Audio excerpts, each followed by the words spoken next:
Welcome to the Next Level Income Show. I'm Chris Larson. And I'm Caleb Walborn. And here we help you take both your income and your investments to the next level.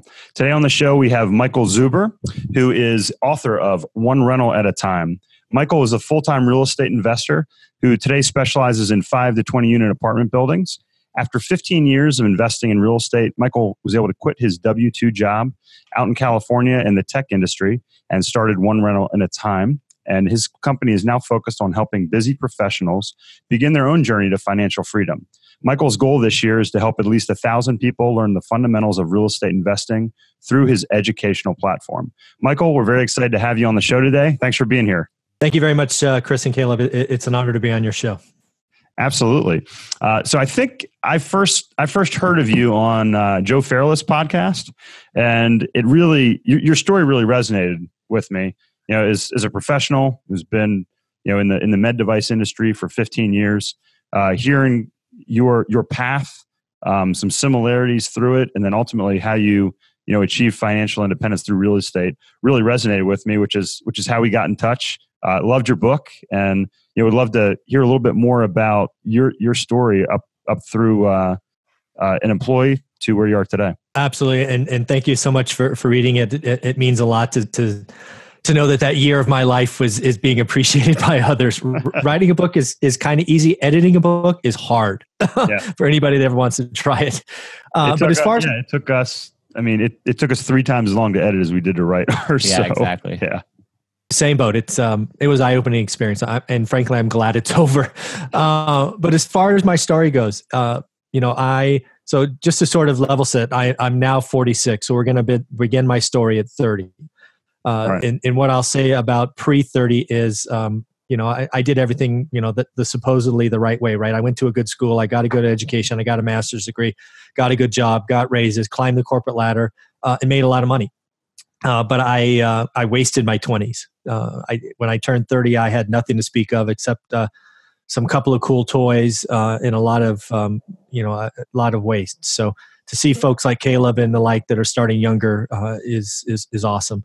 But at 30, I realized that I needed to do something different. I had tried day trading stocks because that's what you did in the late 90s. That's right. That worked out really, really well until it didn't. Right. And I know what it's like to have a tax loss of $100,000 and only be able to write off $3,000 a month or $3,000 a year on your taxes. Excuse me. So I've been there and I have the scars to prove it. But that really taught me that I need to do something different. So back then, the only answer was to go to a bookstore, right? Because Amazon really wasn't there. You really didn't have YouTube University. None of that stuff was around. So I went to Borders and was just hungry to find the answer, right? Because I had always seen money as a way to have freedom and security, and quickly resonated or quickly latched on to real estate investing. And, the story begins at 30, and every book I read said invest 30 minutes from your house. I happen to live in the Silicon Valley, right, home of Techland, and it doesn't make sense here. It didn't make sense today. It didn't make sense 15 or 20 years ago. It just doesn't make sense as a buy and hold landlord, right? So after spending 52 weeks of not finding anything, the wife and I sort of sit around the kitchen table and go, what are we going to do? Are we going to give up? She has the bright idea to go out and look farther, right? She's like, why do we keep looking 30 minutes from home? I'm like, duh, you're so right. So we have the whole, hey, do you want to invest out of state or invest locally? The short answer is we're control freaks, so we wanted to be able to see our properties when we could. So ultimately, we took out a California map, drew some circles, we found Fresno. Fresno is 2.5 hours away, but it was just close enough where we can make it a day trip. So we find the first house on Norris Drive. We pick it up for $107. It rents for $1,100, and we are now landlords. That story doesn't begin well, though. One of the things I like to talk about was in the book is you have to have your significant other on board, because while we did that first rental, 2 weeks, and we did everything right. We did credit checks and income verifications and rental references and all that stuff. I should say my property manager, because I don't property manage from 2.5 hours away, but they did that. But lo and behold, the couple broke up.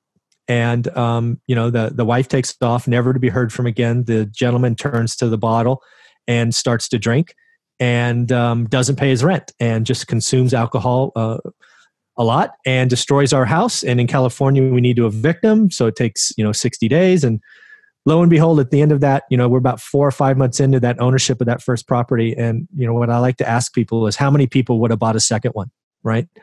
We'd gotten 1 month of rent and a deposit when they moved in and never saw another penny.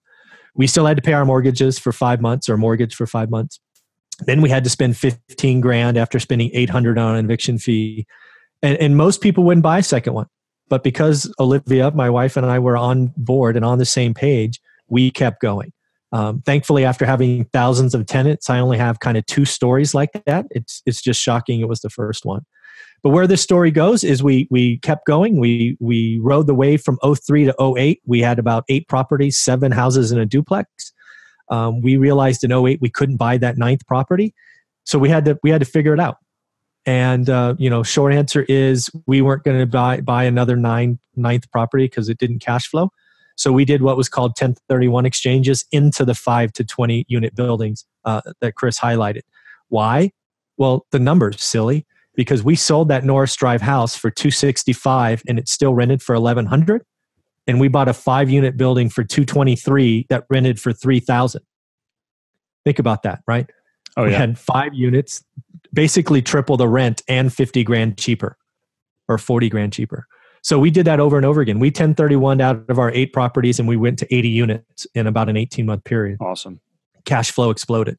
Now the crash happens, right? So we saved all that artificial gain in equity because we did a 1031 exchange and paid no taxes. So score us. And then the crash happens, the Great Recession, whatever you want to call it. And we don't know any different, right? So we just go back to banks, right? Because banks lent us everything before, right? They're just going to keep doing it, right? We didn't lose anything. So, let us, give us some more money, right? Banks laughed us out of the building, right? I had never felt so dirty as to go to a bank and ask for a real estate investment loan like 2009 and 2010, right? They're like, just get out of here. You got more than 4 properties. We don't want to talk to you. So, we had a choice. We could either buy cash or find another way. And we found another way. We went hard money first, right? Didn't know what hard money was, right? 2010 had no idea, but figured it out. And then we found private money because now, Bear Stearns goes, Lehman goes, and lots of people are saving money because everybody's scared. So we did private money for a while. We went from 80 to about 150. Then the hedge funds and deep pockets come in and the market changes overnight at the bottom. We ride the wave up. We add some more units and ultimately get to 175. A mixture of houses to 18-unit buildings is the largest we own. And, we're financially free and both retired. I retired February 1 of last year. My wife actually retired about 5 years before that. So this one rental at a time works. It does take exercise. And what people may not realize is I did this as a side hustle, right? A side business. I had a job that took me all over the world, did a couple 100,000 miles on airplanes, 100 nights in hotels, right? So I focused on my day job, right? I wanted to make as much income as I could during the day so that I could invest on the side and when that made sense. So I'm not one of these guys that say quit your job and flip or wholesale your way to freedom. No, right? Do what you do well. Save, I call it play good defense. And invest what you have left. So that's kind of the story. Hopefully that wasn't too long. Oh, that was great. No, that was great, man. You brought up a bunch of things that we wanted to talk to you about, the notes from the book. But I wanted to touch back on one thing, which was kind of the power of the 1031 exchange, Michael. Because I did something very similar, had a little more than half dozen properties. And one day I was looking at my portfolio and I realized, hey, I'm getting about 3 to 4% after tax. And I was looking at your numbers and it seemed like you were about in the same range on your equity. And you went from like low single digits to like mid-teens on your returns, it looked like. Is that accurate? Yeah, absolutely. Yeah, it was 13 to 15, depending on how you slice the numbers. Yeah, I wrote 14 down. So yeah, no, you nailed it. So you've clearly been doing this a while. And really there's really 2 keys there. Yeah. First, I kept all that equity. Right. And as we later found out, most of that equity was fake. Yeah. Right. Crazy, but it was awesome. And second, I didn't pay taxes. Right. And I didn't add any more capital. I didn't add 1 penny of more capital to go from a house that was overvalued to a multifamily that was undervalued. that's awesome, frankly. Yeah. Yeah, that's super powerful. And I found your story really interesting and how similar it is to Chris and Pete's story from Canal Capital Partners. And I was wondering if you could elaborate a bit more on when you sold the house you got for 110 for 265 and made that transition. You said, it's clearly about the numbers, but what was the light bulb moment when you said, I'm switching over into multifamily now? That's a great question, Caleb. And I wish I had a great answer for you, but it's really a kind of a two-step dance. So the first step of the dance is, just admitting I didn't know any different, right? I'm looking at buying my 9th house. Why? Because that's what you do, right? I'm a single family house guy in 2008, but I'm also an accountant by training, and numbers matter. I'm going, would I buy Norris Drive for 265? It rents for 1,100. The answer is no. And everything around there was going for that kind of ratio and numbers. And I call them alligators, right? They were just massive alligators who would just eat your lunch and ultimately ate a lot of people's lunch. So I couldn't pull the trigger. So I had a choice. I could either go to a different market and hope for something different, or I could find a way to play in the market that I already had a team on. I decided to focus on the market that I knew because I valued the team I had built, right? Property manager, general contractors, roofers, financiers, all that stuff that you build. I'm like, I'm too busy. I cannot possibly build another team because what's hard to say now that it's 08, right? I'd fired 4 property managers already. And I was not going to go through that nightmare again because finding a property manager when you're a full-time employee and busy is the hardest part of this. It's not the deals. It's not the money. It's what team can I count on to do their freaking job? So I wasn't going to rebuild that. So, okay. So now I'm going to stay in Fresno. All right. And I'm not going to buy another house. So what do I do? And somebody in a real estate event talked about small apartment buildings. And I'm like, you keep calling them commercial. Why is it commercial? I thought commercial was strip malls. No, idiot. Commercial is 5 units and above. I'm like, well, why can I buy a 4-plex with residential and 5 is a commercial loan? Never really got a great answer, but it's true, and it's still true today. It's the rules. I started, it's the rules, man. Just play by the rules, right? Yeah. Whatever. Yeah, so I started looking. Yeah, I started looking at the 5 to 20 because I didn't want to go too big, right? Because I was still that single family house guy. But I started looking at numbers, and I'm like, I can't believe what I'm looking at. Why isn't everybody looking here? Nobody was. In 2008, everybody wanted a house because Countrywide and IndyMac and all these other people would give you a loan with basically nothing down. Hence, they were overvalued. But when I looked at multifamilies, 5 to 20, nobody was playing there.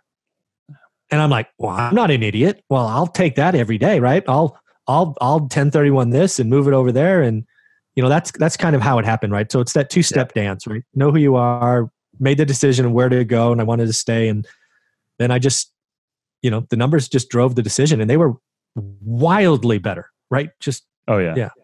No, I had the same revelation. I was at a meeting with my wife, who's my business partner. We built houses for several years. She's an architect. And I was talking to somebody lamenting how, my returns weren't that great. And, I'm dealing with, some, I'd say tenant, headaches. They weren't like, nothing unreasonable. And he said, well, why don't you do commercial? Why don't you invest in multifamily? I was like, well, what's the difference? And because I knew, I'm like, commercial, I don't want to have a big office building. I like residential. I like the stability. But when I looked into it, I was like, holy cow, like this is not the same at all. And so it's pretty, there's another thing we have in common. But I like what you say in the book. It's kind of like Warren Buffett's quote, when there's blood in the streets, buy. And, you're talking about in 08, 2010, you had some balls to be buying then, but you say in the book, when everybody gets negative, get greedy, Michael. So how did it feel to go through that at that time? How did Olivia feel, when you guys were like, hey, everybody's like losing their shirts, people are losing their jobs, losing their homes, and you guys are out there, spending your money and other people's money. How, I think it takes some balls to do that, man. Yeah. It's, looking back on it, we look like geniuses, right? But in the time, Indeed. We didn't know, right? Yeah, it was a scary time. So the story begins, right? We did our last 1031 exchange, right? Sold that last house, moved into, I think, an 18-unit building. And I think like Countrywide or somebody went out like 3 weeks later, right? So we did it right at the peak. And then stuff rolls over. So I call it the first pause, right? We've only paused twice in the 15 years, and a pause means we didn't buy anything for 6 months. So we didn't buy anything as the world was collapsing, right? The Great Recession was just picking up steam and seemingly getting worse every day. It was very frightening. And that went on for about 9 months, and suddenly we started seeing houses in the MLS for less than we bought Norris Drive. And if you remember Norris Drive, I bought it for 107. Yeah. So, we started seeing houses at 90. That next week were 85, and then 80, and then 75. And I remember looking over it sometime going, I don't know when this is going to end. It's going to end sometime. We've got to get it in. And we bought some stuff on the way down, but we picked up, a lot. And there was really two things that were important to me. Because again, right, I talk about all these books I read. I read about the savings and loan crisis. I read about the Texas oil catastrophe and whatever that was. And everything I read from the investors who were kind of writing about that, all of them said something like this: I wish I bought more. So having this in my mind, I was never going to say that. So we bought everything we could, hand over fist, the whole way down, and added significant unit count. And we bought everything. We bought lots of single family homes. I bought an 18-unit building, nothing down. I bought a 10-unit building, nothing down. How many units? So you went from how many units? We went from 80 at the top, right? Was kind of the last 1031 exchange. And we exited the bottom, give or take 150 units, right? Awesome. We almost doubled it. Yeah. Sweet. Wow. Yeah, that's impressive. Who were you working for at that time in your career?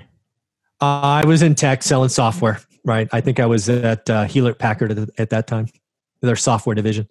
I mean, you were with big companies doing this. And so was Olivia managing that? You had the team in place. What structure did you, because, a lot of our listeners, Michael, they're just like you were, just like I was, they're working in a career and they're saying, I'd love to have this option, but I can't do what Michael did, but you clearly did it. So what was the secret to getting the structure in place aside from having Olivia on board, which having my wife on board has been key.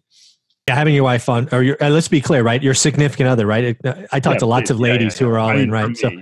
Significant other end is vital. Don't even bother getting started until you've had that conversation on the couch, looking each other in the eye, right? Then get started. But there's really a couple of things.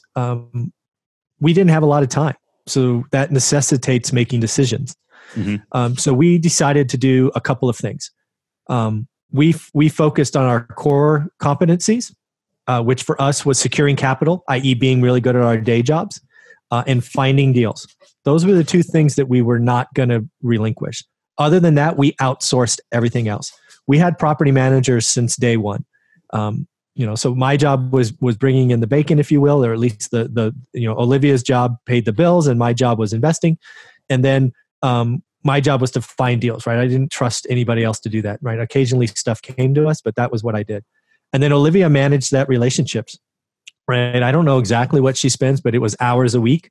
And then she would do the double checking, right? She would look at the invoices and the quotes and all of that to make sure we weren't being ripped off, because we were ripped off by the first four, ultimately finding the one that worked. So we probably spent collectively in our business or our side business probably 4 to 6 hours a week.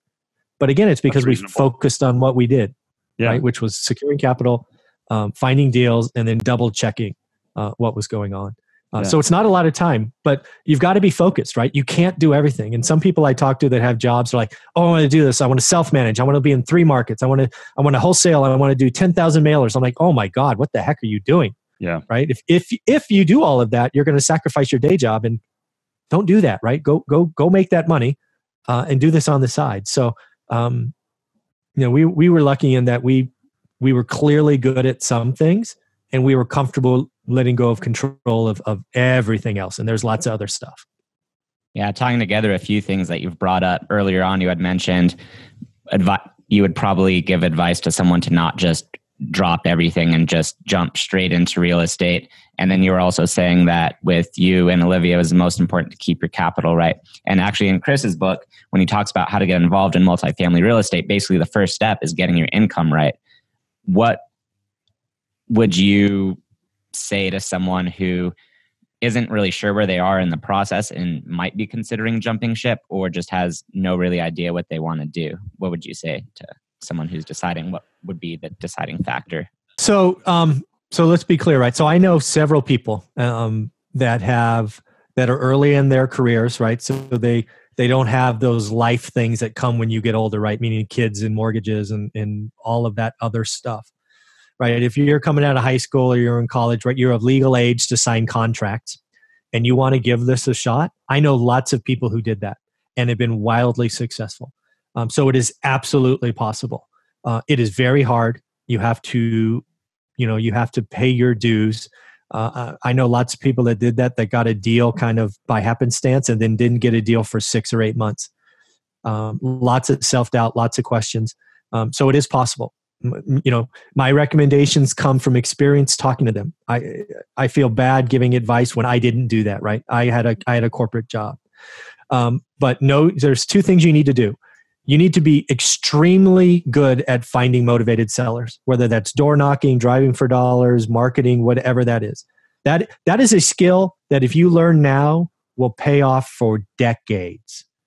Finding and communicating with motivated sellers. That's the number one thing to figure out. Then the other thing is to figure out the process to go from controlling a contract, right? Controlling a house to dispositioning, right? Whether that's via an assignment fee, whether that's hoteling, whether that's buy and hold and listing the MLS, whatever that is. Then lastly, and the frankly easiest part is access to capital, right? There are lots of people like me who have capital that if you can convince me you know what you're doing and you can find deals, people will feed you all day long. So again, find motivated sellers, figure out your niche. I would frankly recommend driving for dollars. It's the cheapest and the best way to learn your market. And then from there, grow. But that's what I'd tell them. When you say driving for dollars, Michael, what is that? Can you share what that means for some of our listeners? Absolutely. So if I was a 22-year-old individual just out of college wanting to give this thing a job or a shot, I would pick a zip code in my local market. For me, that might be 93728, might be 93701. These are just local zip codes in Fresno. I would drive every street on that. And then what I would do is I would take pictures of buildings or houses that look, frankly, uglier or stressed than the surrounding ones. That would probably, if you picked 93701, you would probably end up with a list of somewhere between 75 and 150 homes. I would then spend my time, maybe go to a title company, go somewhere, and I would try to find the owner. And I would cold call him.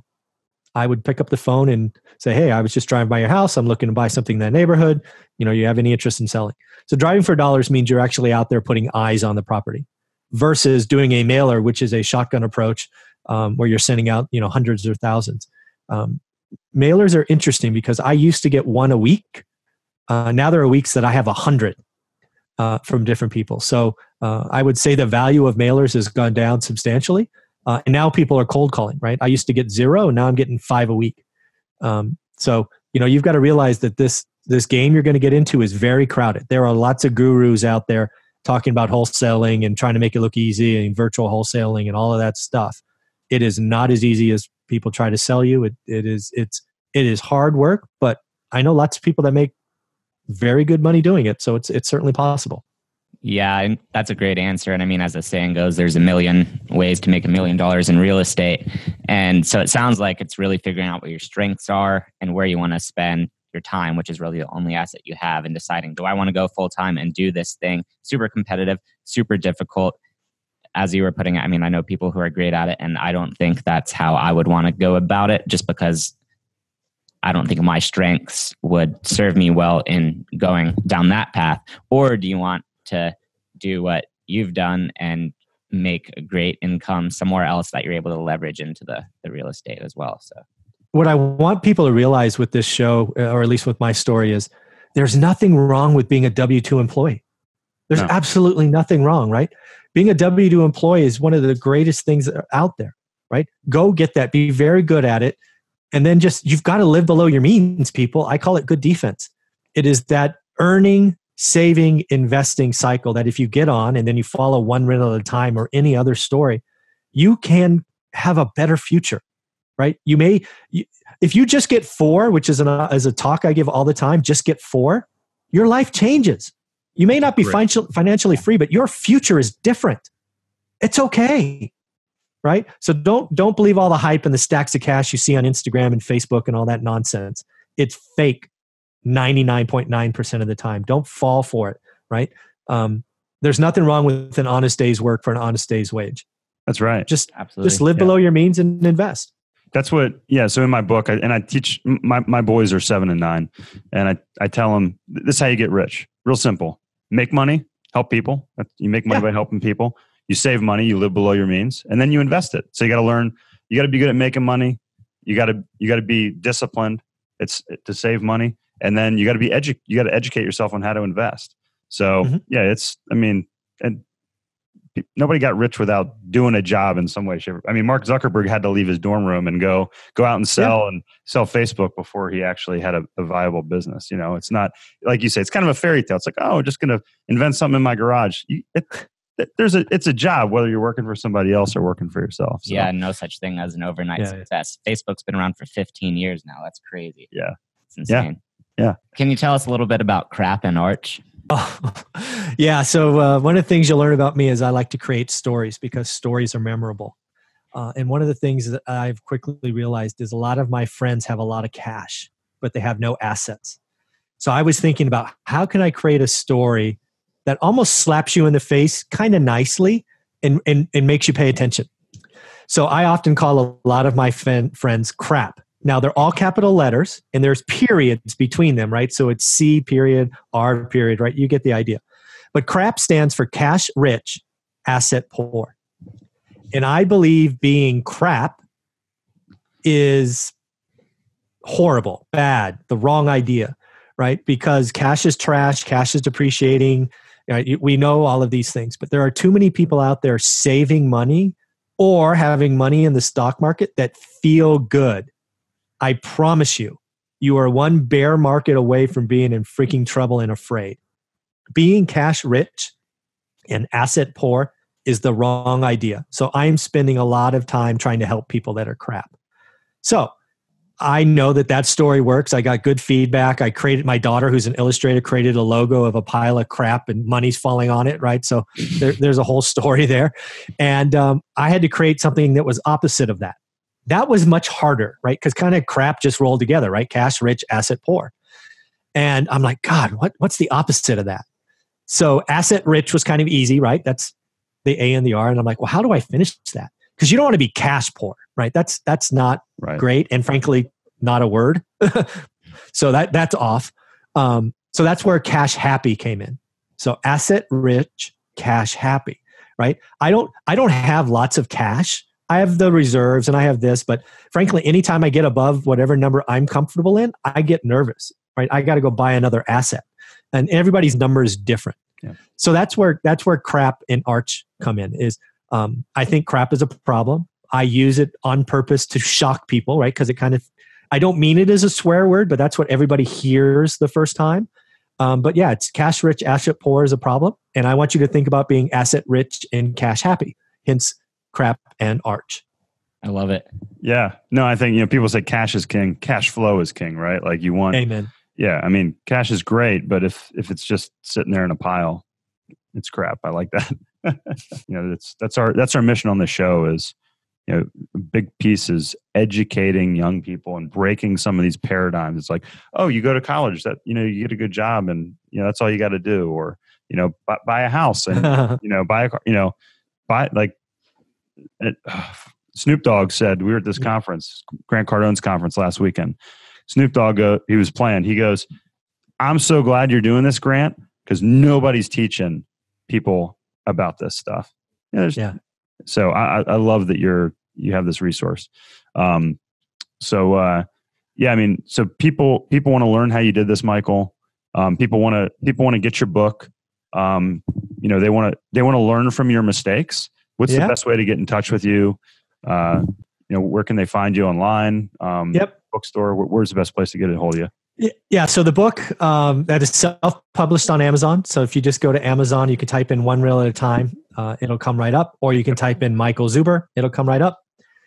It's $14.99 in paperback and $9.99 in Kindle or ebook. As for getting a hold of me, I do put out a YouTube channel, and I'm guessing you can guess the title. It's One Rental at a Time. It's kind of what I do, where I post daily content. There's kind of 4 themes that I put out. I interview guests like this and sort of share what's going on and ask lots of different questions, just as you've done. I do something called subscriber questions, which has really taken off. I'm a one-man show. So when people leave a comment on any video, right, and it's a question, I typically look to create the answer within 48 to 72 hours. And it's usually 3 to 5 minutes long to answer the question. I do something called Real Talk, which is just something I read in the headlines or something, and I just give my kind of feedback and, hey, this bothered me, or I went out and said, I don't think the Fed's going to raise rates this year. In fact, I think the next thing's a cut versus a raise.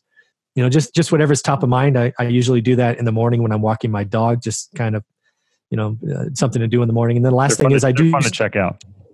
I like those, by the way. Yeah, thank you. Yeah. And then, that's awesome. And then the last thing is I walk through projects, right? Whether it's a disgusting slumlord property that needs to be just totally trashed or the finished product. So, I have fun. I do what I do because I like helping people. And thus, the only thing I have to sell is the book. And that's just because Amazon makes me sell it. And, I give everything away on the YouTube channel for free. So just subscribe and, you'll get a alert every day about something else I put out. Yeah, absolutely, guys. Don't forget to get on there and subscribe to his channel. And before we go, Mike, you had shared a funny story with us before we started the show that you called the hammer story. Could you share that with our audience?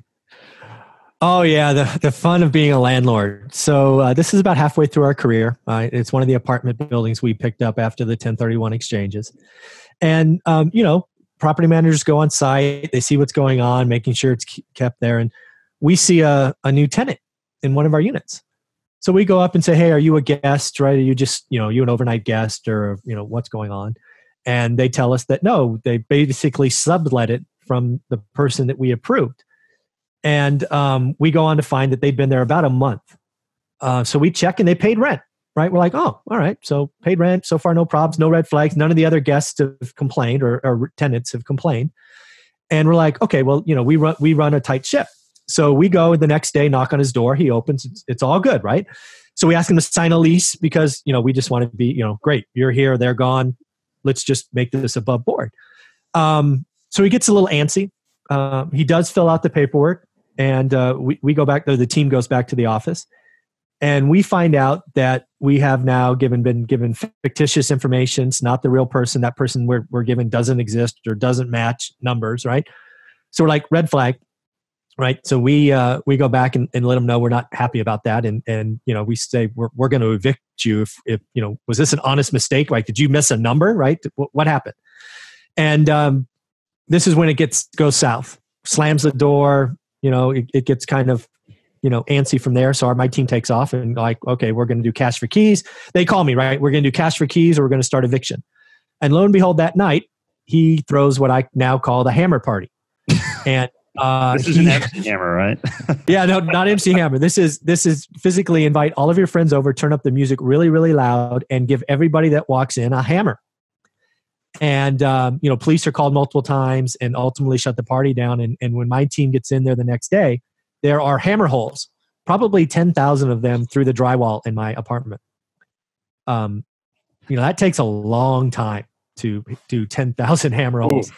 And that's a horrible story, but thank God they're gone, right? So drywall's drywall, you can fix it pretty easily.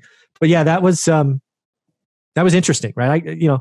How mad do you have to be to throw a party? And it's just sometimes people are people, and you just got to move on in this business. And that's my hammer story. But you, that being said, you've had your first house. You have that story. You had 150 units. Thousands of tenants over the course of your real estate career. That's pretty good track record.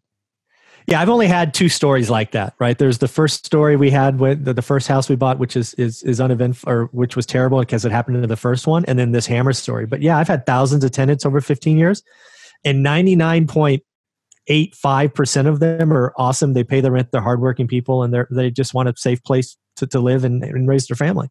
And then there's the 0.15 that are problems, and it's just part of the business. It's most people, and most being a high number, are just honest, hardworking people that want to do right by their family. It's a great business. Absolutely. Totally. And that 0.15 people, they give you some crazy stories that you can tell. So that's right. There's always that. Yeah. Oh yeah. Actually, one question that we like to ask on the show is, if you could go back in time to when you were 25 and tell yourself one piece of advice from everything that you've learned, but only one piece of advice, what would it be? I would say play good defense. I did, as I shared in my story, I made pretty decent money as in my 20s. That if I would have started even 5 years earlier, I'd probably be double the size I am today. Wow. Right? Because this business is a time game. It is. Right? When you're in this business for 7-8 years, it kind of feels like, what's going on? The cash flow is not great. It's just a trickle. And then it just explodes, right? Rent increases and inflation and mortgage pay down and refinances and just all the stuff that you get to leverage because time is your friend. Oh man, if I would have started 5 years earlier, things would be, they're really good now, but boy, they'd be really, really good. Yeah. That's what I tell Caleb. I mean, I started when I was 20 and 21 technically, and took me 15 years, hit 35, and cash flow was good. And we started rolling stuff over. Of course we had the hit of, the Great Recession in there, but damn, if I started buying apartments when I was 25 instead of 35, it would have been. That's what I told Caleb, like, dude, just skip the steps. So that's, I think that's why you're on, Michael. I want people to have you as a resource, to be able to rely on you, rely on us, so they don't have to make the same mistakes, and they can, I call it, take the shortcut to success. There you go. So we really appreciate having you on today, and hope people check you out on YouTube. Hope people buy your book on Amazon, and we'll have it in the show notes so people will be able to get your book, get our book.